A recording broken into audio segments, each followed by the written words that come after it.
Ce qui est vraiment intéressant dans cette trilogie, c'est que chaque film a son ambiance propre qui insinue l'évolution de l'espèce humaine au travers des saisons. Le premier film se déroulait en été avec des couleurs chaudes et un soleil bien brillant. Là, les humains sont à leur prime. Le deuxième s'apparente à l'automne avec énormément d'humidité et principalement de la pluie tout le temps. C'est le début de la fin pour les humains. Pour finir par l'hiver dans ce troisième, mais c'est surtout la fin des humains comme on les connaît car la maladie a muté et leur retire la voix et l'intelligence. Et j'ai bien l'impression que pour ce 4, c'est le printemps pour signifier une renaissance des humains au travers du personnage de Mae qui est la seule à avoir un cerveau qui fonctionne. Je trouve ça stylé comme info. Notre film commence par un bref résumé des épisodes précédents où l'on souligne les 3 mots importants des différents titres qui ont été traduits en France par le balai à chiottes de la pire aire d'autoroute.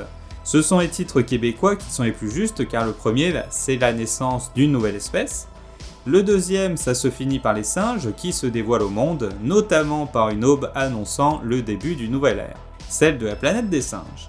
Pour ce troisième, c'est la guerre pour la planète que les derniers humains veulent garder, et on notera qu'il n'y a pas vraiment de guerre, mais je reviendrai dessus.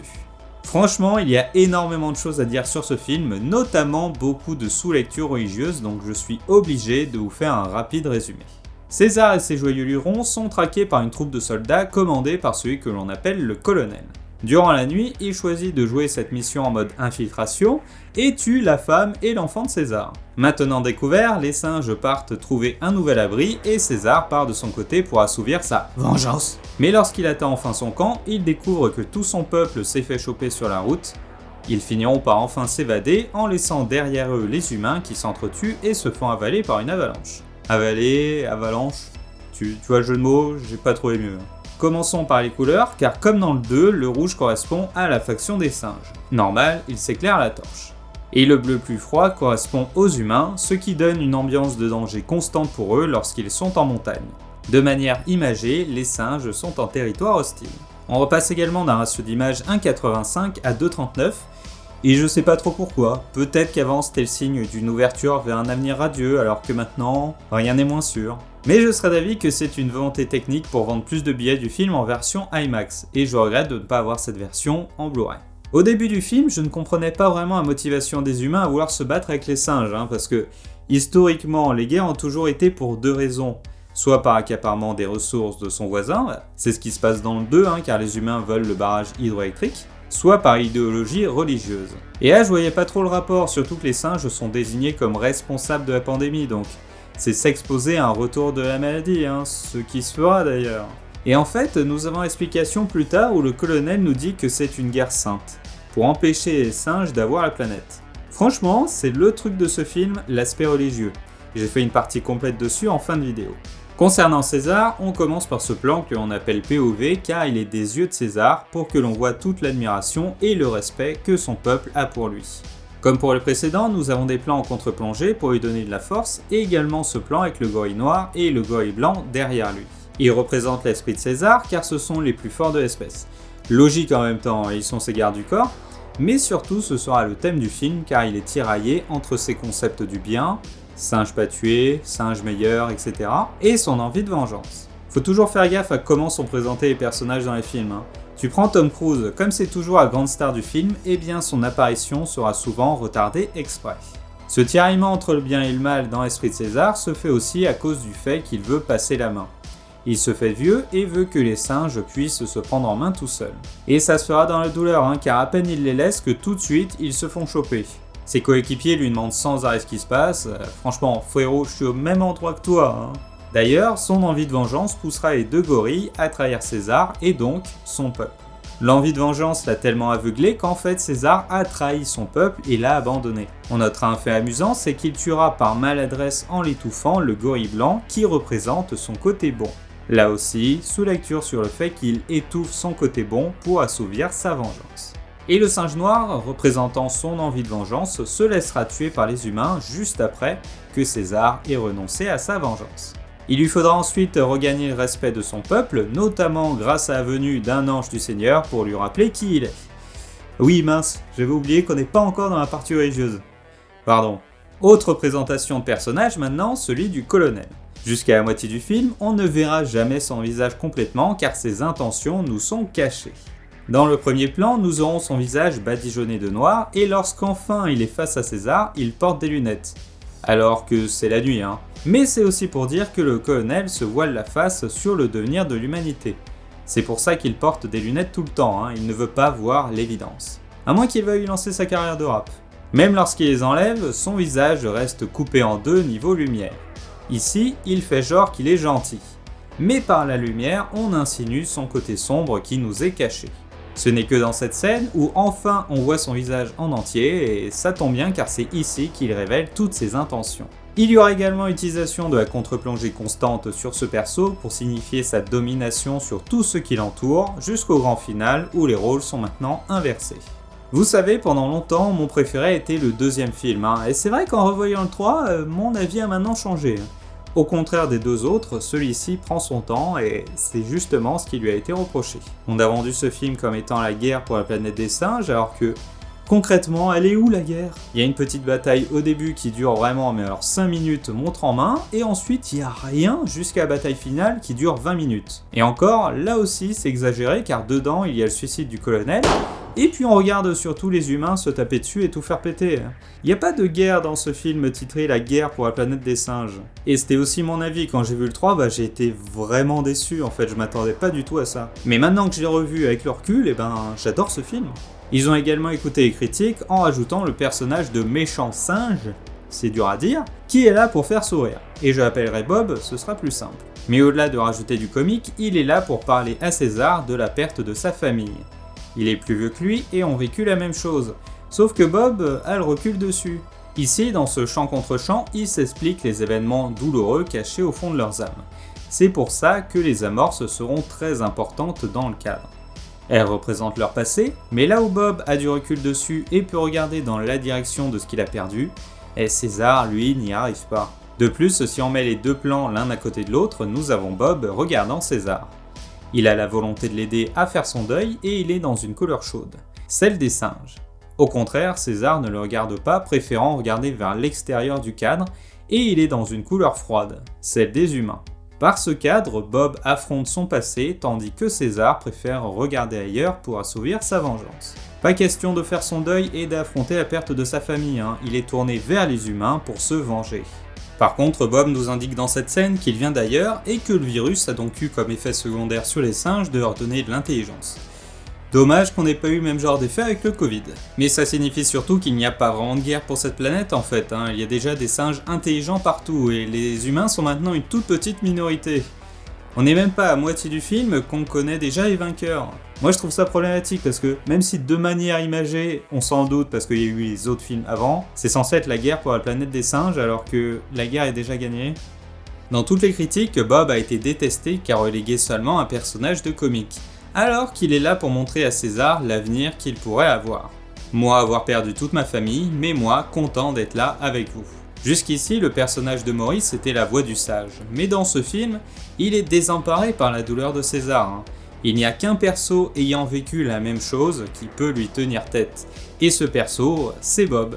Autre chose qu'ils ont rajouté, c'est les dialogues, hein. Beaucoup avaient critiqué le fait qu'il y avait trop de silence dans le précédent film, et ici, presque tous les singes parlent, notamment Maurice.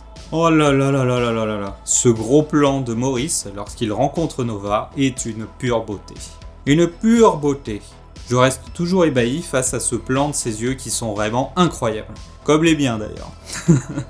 D'ailleurs, pour toute la trilogie, la plus grande difficulté concernant la création des singes en CGI a été de créer les bébés. Car on a très peu d'images de bébés chimpanzés, hein. Les mères, après avoir accouché, ont tendance à toujours se cacher avec leurs enfants. Revenons à Maurice. Là où certains ont critiqué le fait qu'il se mettait enfin à parler, eh bien moi je trouve ça logique. Maurice a toujours représenté le futur de l'espèce, hein, même avant sa transformation. Et je trouve ça normal qu'il se mette à parler. C'est la bonté à l'état pur, hein, c'est le Gandalf de la planète des singes. Avant même sa transformation, il était intelligent et représentait le futur de l'espèce. Qu'il se mette à parler pour le grand final me semble logique. L'espèce continue d'évoluer, même après le départ de César. Maintenant, passons à l'aspect religieux qui pour moi est très présent. Vous me direz si je ne vois pas trop loin, mais pour moi, il y a beaucoup trop de choses qui vont dans le sens que Dieu veut punir les humains. Parce que, quand même, ça me rappelle une histoire. On a des singes enfermés et considérés comme une espèce inférieure qui doit travailler jusqu'à la mort, jusqu'à ce que l'un d'entre eux, ayant vécu toute son enfance avec les humains, veuille libérer son peuple. Plusieurs fois, les singes voudront vivre en paix de leur côté et laisseront le choix aux humains qui refuseront toujours. Même l'humain que César a épargné n'aura rien appris et continuera à vouloir le tuer.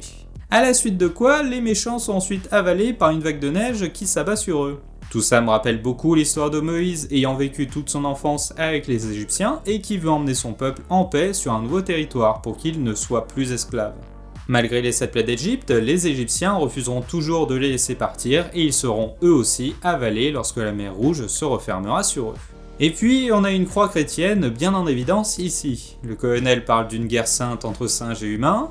César se retrouve sur une croix qui, au passage, est une croix de Saint André. Saint André ayant été le premier apôtre de Jésus, lui aussi attaché sur ce même type de croix, et lui aussi avec des cordes, car à l'époque, mettre des clous était extrêmement rare. Et là, je vais vous dérouler toute la sous-lecture de cette trilogie de la planète des singes. Dans le premier film, les humains ont évolué et ont oublié qu'ils étaient eux aussi égaux avec les autres éléments de la nature, comme les animaux. Dieu fait ainsi s'abattre une maladie qui décime une grande partie des humains et crée une nouvelle espèce intelligente. Dans le deuxième film, il reste 1/10 des humains qui ont de nouveau le choix. S'allier avec les éléments de la nature qui l'entourent et non pas avoir le dessus. Mais malheureusement, ça ne se passera pas bien. Il y a eu Koba qui a mis son grain de sel dans l'histoire, mais sans lui, l'alliance n'aurait pas tenu longtemps non plus, car les humains voulaient quand même retrouver leur confort d'antan en remettant l'électricité. Pour ce troisième film, alors même qu'une nouvelle variante de la maladie leur tombe dessus, les humains continuent à vouloir être supérieurs. La lumière sera toujours avec un soleil de midi bien en hauteur sur les singes avant toute la partie dans la neige pour signifier le soutien de Dieu. Nous avons d'ailleurs ce plan surplombant toute la bataille qu'on appelle plan de Dieu ou plan divin car c'est la vision qu'il doit avoir. Je suppose. Mais également ce plan sur la plage avec ce soleil bien en hauteur le signifiant. Il est derrière les singes et les soutient dans leur quête en leur donnant un bonus d'invisibilité car, bon sang, sur une planète déserte, c'est quel genre d'armée qui ne capte pas qu'il y a des singes à cheval 300 mètres derrière eux? Il leur enverra également un ange qui se nomme Nova et qui les aidera dans leur noble quête à travers la montagne.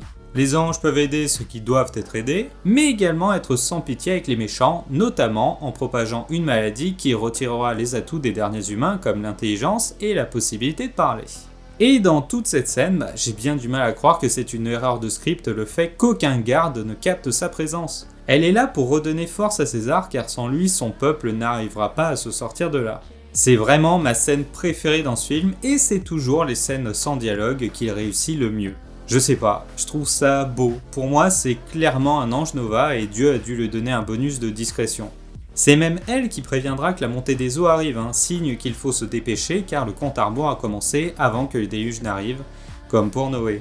Et là sur le fait que c'est Nova qui prévient qu'il y a la montée des eaux, je vous rappelle que dans tous les récits bibliques, à chaque fois qu'il doit se passer quelque chose, c'est toujours des anges qui préviennent que ça commence. L'élément de l'eau est d'ailleurs très présent dans toute cette saga car dans le premier, il traverse le pont de San Francisco, donc c'est le Golden Gate qui les sépare des humains. Dans le 2, il y a de la pluie constamment, signe d'un nettoyage de la planète, et dans le 3, la neige est là pour recouvrir ce qui a été. D'ailleurs, le nom Moïse veut littéralement dire sauver des eaux, car lui aussi a été abandonné à la naissance suite au souhait de Pharaon de faire tuer tous les enfants mâles, tout comme le CIO qui a ordonné l'euthanasie de tous les singes du labo. Les humains sont aussi conscients d'être les derniers, car sur cette citerne il est écrit « The beginning and the end », qu'on peut traduire grossièrement par le commencement et la fin. Avec en rouge bien voyant, be the end, être la fin. Donc si les humains sont la fin, les singes sont naturellement le commencement. Et là tu vas me dire que c'est un peu bizarre que Dieu veuille sauver César, puisqu'avec sa volonté de vengeance, il est devenu comme les humains, en abattant direct sans réfléchir ce mec là. Et pourtant, là aussi dans cette scène, c'est grâce à Nova qu'il renonce à son envie de vengeance. Il revoit sa poupée et se rappelle que singe être meilleur. Ici, il pardonne le colonel en ne voulant pas devenir comme lui. Le pardon étant l'ultime thème de la chrétienté et des préceptes de Jésus. Et malgré tout ce qui leur est arrivé, les humains n'apprendront jamais et resteront méchants. Ils continuent encore ici à se faire la guerre entre eux et essayent même d'abattre les singes alors qu'ils sont sans défense. Et maintenant que tout le monde est à l'abri, nous avons ce plan de César qui s'élève au-dessus des humains qui sont une foule sans nuance avant que s'abatte sur eux la justice divine. Et là, j'ai encore mieux. Vous savez comment est mort Moïse ? Déjà, il a dit aux Israélites de continuer à transmettre sa parole aux enfants pour que les lois perdurent après sa mort. Puis il rencontre Dieu qui lui dit qu'il a commis une faute dans l'affaire de l'eau. Bon, là, j'entre pas dans les détails. Et qu'à cause de ça, il pourra voir de loin le pays qu'il donne aux Israélites, mais qu'il ne pourra pas y rentrer. Passons maintenant à la dernière scène de ce film, avec une lumière que je trouve vraiment particulièrement dégueu, car ça pue le studio à 10 lieues, mais je pense qu'il voulait rendre ça biblique. Maurice dit à César que son fils saura qui il est et qu'il enseignera tout aux enfants, comme pour Moïse, et en plus, César meurt en étant à la frontière de ce pays magnifique qu'il ne pourra voir que de loin. Comme Moïse. Ça fait beaucoup de coïncidences, non ? Ainsi s'achève notre voyage dans cette trilogie de la planète des singes. Ce dernier opus fera moins bien que les deux précédents et sera mal accueilli. Forcément, lorsque tu vends un film de guerre et au final ce que tu as c'est un film qui prend son temps sur des thèmes intelligents, tu te sens flouté. Il aurait mieux valu qu'il le retitre en La fin de la planète des hommes. Cependant, j'adore ce film car il n'y a pas besoin d'avoir des combats de gladiateurs toutes les 2 minutes pour que je sois happé par cette ambiance, par ces dialogues et cet ange qui donne de l'espoir. Si dans les deux précédents j'aurais voulu avoir plus, ici c'est pile ce qu'il faut en termes de rythme, de montage, et le rajout de Nova et Bob sont clairement des atouts. Je tiens à signaler une dernière chose, c'est que j'ai commandé exprès ce Blu-ray pour cette vidéo, et la poste par mégarde l'a mis dans le premier avion pour Tokyo pour le faire revenir dans le sens inverse 3 jours plus tard. Voilà, ce Blu-ray a voyagé plus que moi dans toute une vie, et ça grâce à la poste. Vous la poste qui n'avez pas sponsorisé cette vidéo, merci. Ce film n'a pas eu le succès voulu, et ça car il a trop voulu être à rebours des attentes du spectateur. Même la mort du colonel n'est pas spectaculaire. Prout. Je vous conseille vraiment de le revoir maintenant qu'il n'y a plus les attentes qu'il y avait à sa sortie. En tout cas, j'ai hâte de vous parler du 4, et vu le réal, ce sera avec beaucoup plus d'action. Si vous n'avez pas vu mes précédentes vidéos sur la trilogie, c'est ici, et je vous dis à plus.